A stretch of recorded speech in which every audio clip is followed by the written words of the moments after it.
Europe र कमाई। Number 1। एउटा कुरा गुरु मन्त्र मान्नुस्, यदि तपाईसँग कति पनि पैसा छैन, सबै पैसा चर्को ब्याजमा ऋण खोजेर जानुपर्छ भने पहिला युरोप जाँदै नजानुस्। पहिला गल्फ जानुस्, पैसा जम्मा गर्नुहोस् अनि एप्लाई गर्नुहोस्। गल्फबाटै पनि युरोप एप्लाई गर्न सकिन्छ।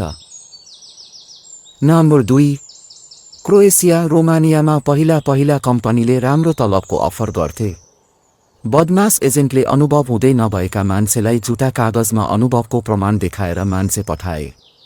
त्यहाँ जाँदा 5 वर्ष अनुभव देखिने मेकानिकले स्क्रु खोल्न जानेनन्, ड्राइभरले एक्सिलेटर कुन हो भनेर सोध्यो। एउटा 7 वर्ष अनुभव देखाएको मेसनले दाइ मेरो एजेन्टले मेसनको काम भन्थ्यो, खास यो कस्तो काम हो भनेर सोध्यो। अब तपाईँ आफै बुझ्नुस्। त्यसैले युरोपका कम्पनीले आजकल हामीलाई विश्वास गर्दैनन् अनि जे जति काम जानेको भए पनि मिनिमम बेसिक तलबमै सही गराउँछन्।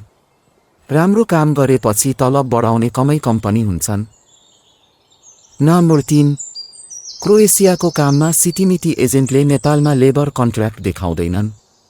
देखाइहाले पनि हप्ताको 40 घण्टाका दरले काम गर्दा महिनाको मिनिमम तलब 700 युरो देखाउलान्। खासमा यो ग्रोस तलब हो। यसमा ट्याक्स इन्सुरेन्स काट्दा नेट करिब 540 युरो आउँछ भने एक छाक खाना यसैमा खान पर्छ। प्राय कम्पनीले बस्ने ठाउँ, पकाउने किचन र एक छाक खाना काम हुने दिन्छन्। कतिले त्यही पनि दिँदैनन्।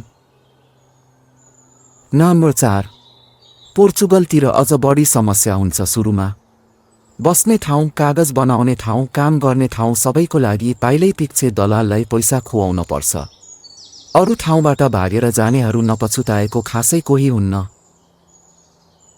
नम्बर 5। निचोड भनेको यदि तपाईसँग आफ्नै पैसा छ, ऋण खोज्न पर्दैन, युरोप गएर केही समय घरमा पैसा पठाउन पर्दैन भने भविष्यको लागि युरोप ठिक छ। महिना मर्नसाथ घर ब्याज पठाउन पर्नेलाई युरोप भयङ्कर डरलाग्दो छ। डिप्रेसनले हरेक महिना कोही न कोही मरेको खबर सुन्नुभएकै होला। हेरिदिनु भएकोमा धन्यवाद। यो भिडियो मन परेमा लाइक, कमेन्ट, सेयर र अन्य भिडियोहरूको लागि यो च्यानललाई सब्स्क्राइब गर्नुहोला।